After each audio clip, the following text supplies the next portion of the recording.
Kuuɗe Lilaaɓe suura 15 aya 13 yaaki 12. Bulus yeeso Agarifa laamiiɗo. Balɗe seɗɗa gaɗa maajum goɗɗo laamiiɗo bi'eteeɗo Agarifa e mawniraawo maako debbo bi'eteeɗo Banis ɓe ngari gariiri Kaysariya ngam ɓe njaɓɓoo Festus.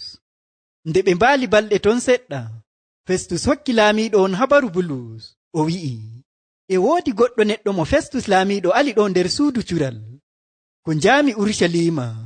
Mawɓe ardiiɓe diina e mawɓe Yahudanko'en ngulliimo to am, ɓe toriyam mi taƴanamo kiita wareeki.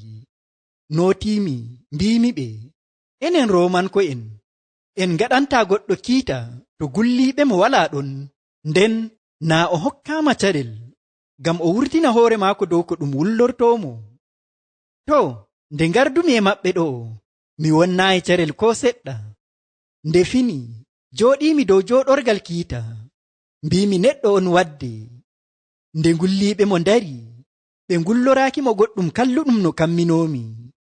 Sey geddi tan ɓe ngaadi e maako dow boliiɗe diina maɓɓe e goɗɗo mayɗo bi'eteeɗo Yeesu mo Bulus wi'ata e foofa. Min bo nde mi anndaa no ngaadaymi e haala kan, ƴamumoomi to o jaɓi o yaha Urushalima o waɗane kiita ton dow ko ɗum wullortoomo. Ammaa nde o toriyam o alee nder juuɗe sooji'en, naa Kaysar waɗaniimo kiita. Mbiimi o suree ton, naa caral ngel lildaymomi to Kaysar. Nden Agarifa wi'i Festus, min e hoore am e mi yiɗi nanki ko neɗɗo o wi'ata. Festus wi'imo, a nanay ko o wi'ata jaango. Nde fini Agarifa e Banis ngari nder laamu mawɗum, ɓe natti nder suudu kiita, kamɓe e mawɓe sooji'en e ardiiɓe gariiri ndin fuu. Nden Festus wi'i Bulus wadde, sey o wadda. Festus wi'i, an Agarifa laamiiɗo e yimɓe hawrutuɓe ɗo, on gi'i neɗɗo mo Yahudanko'en fuu ngulli to am nder Urushalima haa e ɗo, e ɓe mbi'a e sembe o haana o alde e yonki. Ammaa mi tawi o waɗaayi goɗɗum ko haani o ware.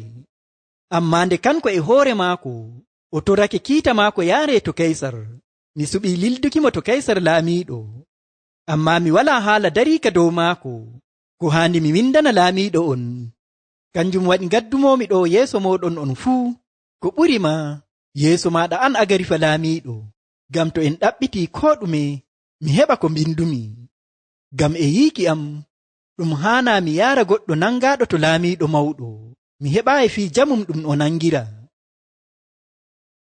Bo non no nanɗen nder aayaaje ɗe njannguɗen to gaɗa, en nanii Bulus torake kiita maako yaare to laamiiɗo Kaysar mawɗo gonɗo to gariiri Rooma.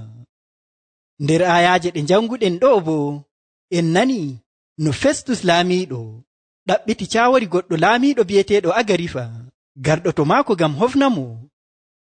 Bo non no nanɗen Agarifa wardi e mawniraawo muɗum debbo bi'eteeɗo Banis ngam ɓe kowna Festus laamiiɗo keso. Taariiha holli Agarifa kanko laamu Rooma hokki laamu o laamoo Yahudanko'en wonɓe Urushalima. Agarifa o laamiiɗo kalluɗo naa seɗɗa, ngam maama'en maako laamiiɓe Yahudanko'en kamɓe maa ɓe kalluɓe naa seɗɗa. Ngam nder kaakiraaɓe maako laamiiɗo bi'eteeɗo Hiridus kanko ɗaɓɓiti warki annabi Iisaa carel ko o danya, haa maa o wari ɓikkoy pamaroy goñkoy nder gariiri Baytalaami.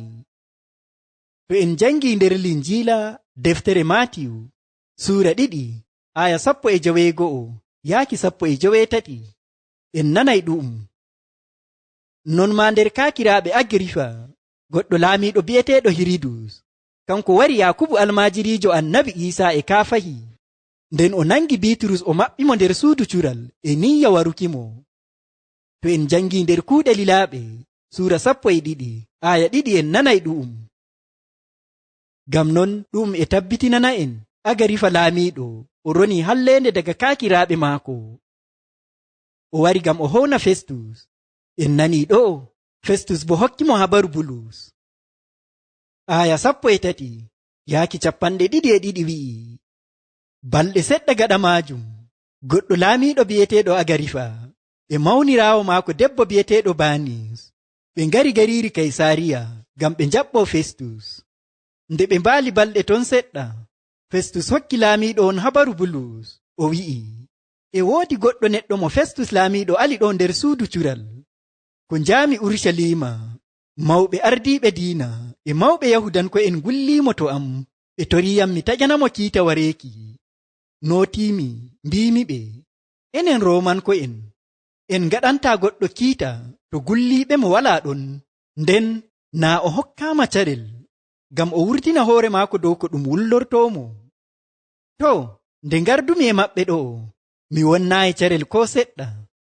Nde fini, jooɗiimi dow jooɗorgal kiita, mbiimi neɗɗo on wadde.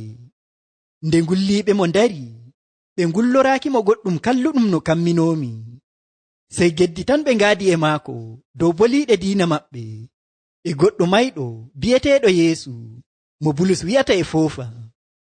Min bo, nde mi anndaa no ngaadaymi e haala kan, ƴamumoomi to o jaɓi, o yaha Urushalima, o waɗane kiita ton dow ko ɗum wullortoomo. Ammaa nde o toriiyam, o alee nder juuɗe sooji'en, naa Kaysar waɗaniimo kiita. Mbiimi o suree ton, naa carel ngel lildaymomi to Kaysar. Nden Agarifa wi'i Festus, min e hoore am e mi yiɗi nanki ko neɗɗo o wi'ata. Festus wi'imo, a nanay ko o wi'ata jaango. En nani no Festus wi'i Agarifa laamiiɗo fuu ko waadi e Bulus. Aya 14 ɗawti wiiki, ɗo Festus e tabbitinana en o ɗaɓɓiti ko ɗume, amma o tawraayi Bulus e goɗɗum kalluɗum ko goɗɗum leyfi. Ɗon ma en nani nde gulliiɓe Bulus ngari to maako, e mo kammotono ɓe ngullorto Bulus goɗɗum kalluɗum, amma sey o tawi in geddi tan dow diina maɓɓe, nden e goɗɗo bi'eteeɗo Yeesu, waato Annabi Iisaa, mo Bulus wi'ata e mo foofa. Bandiraaɓe am, ɗo e holla en e njayri wiiki Bulus waɗaayi goɗɗum ko halli, amma e mo dari dow hoolaare maako wiiki Annabi Iisaa maayi, ummake diga mayde gaɗa balɗe 3 ngam hisnuki ɓii Aadama diga hakke. Non ma e woodi yimɓe ɗuɗɓe geddooɓe wiiki Annabi Iisaa maayaayi dow gaafangal.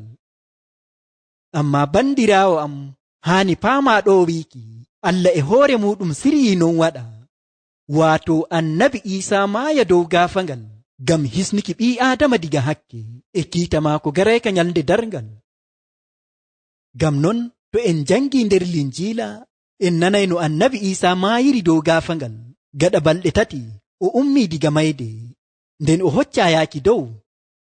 Ngam non en nani nde Festus laamiiɗo linciti ko ɗume, yi'i Bulus waɗaayi goɗɗum leyfi, o waɗaayi goɗɗum kaanuɗum o ware, o dulli no o waɗata.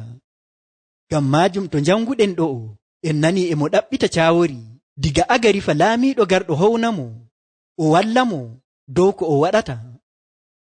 Aya 23 yaaki 22 wi'i, nde fini Agarifa e Banis ngari nder laamu mawɗum, ɓe natti nder suudu kiita, kamɓe e mawɓe sooji'en e ardiiɓe gariiri ndin fuu. Nden Festus wi'i Bulus wadde, sey o wadda. Festus wi'i, an Agarifa laamiiɗo e yimɓe hawrutuɓe ɗo, on gi'i neɗɗo mo Yahudanko'en fuu ngulli to am nder Urushalima haa e ɗo, e ɓe mbi'a e sembe o haana o alde e yonki. Amma mi tawi o waɗaayi goɗɗum ko haani o ware. Amma nde kanko e hoore maako o torake kiita maako yaare to Kaysar, mi suɓii lildukimo to Kaysar laamiiɗo. Amma mi walaa haala dariika dow maako, ko haandi mi windana laamiiɗo on.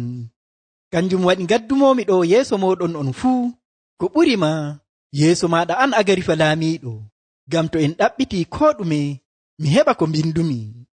Ngam e yiiki am ɗum haana mi yaara goɗɗo nangaaɗo to laamiiɗo mawɗo, mi heɓaayi fii jamum ɗum o nangira. En nanii ɗo no Festus ɗaɓɓitiri caawori Agarifa ngam wallamo o windana Kaysar laamiiɗo mawɗo dow ko ɗum wullorto Bulus. Ɗum e tabbitinana en Bulus waɗaayi goɗɗum leyfi. Festus bo e hula to yoofii Bulus, Yahudanko'en umminay hakkiilo, ngam non e mo ɗaɓɓita ko o waɗata. Bandiraawo am, ɗum waɗoto amma Allah Joomiraawo hokkiima ardaare ko laamu. ko Allah yiɗi ngaɗa nder ardaare nde o hokkima, ko laamu ɗum o hokkima woni ngaɗa aadilaaku. Nder kiita ka ngaɗata fuu ngaɗa goonga e aadilaaku. Paama wiiki nyalde e wara nde darotoɗa yeeso Allah joomiraawo gaɗanowo ɓii aadama kiita nder aadilaaku. Bandiraawo am an tokkuɗo annabi Iisaa, ɗum waɗoto amma a nder caɗeele feere-feere ngam imaanu maɗa dow annabi Iisaa. Sey ekkitoɗen diga Bulus, ngam en nani ɗo ko nde Bulus e wondi goonga, amma o maɓɓama nder suudu cural. Amma fuu e non Bulus yewraayi nder imaanu muɗum dow annabi Iisaa. Allah joomiraawo e hoore muɗum waɗani Bulus alkawal wiiki o wonday e maako. Ngam non amma nder torraaji maɗa taa ittu kammunde, taa yewru. Allah joomiraawo e wondi e maɗa, o bo renete bo nonno o waɗani Bulus. Ngam non joga imaanu maɗa e ɓernde woore dow annabi Iisaa bo nonno Bulus waɗi. Emi dow Allah joomiraawo ɗawta sembiɗinki imaanu meɗen dow annabi Iisaa. Amin.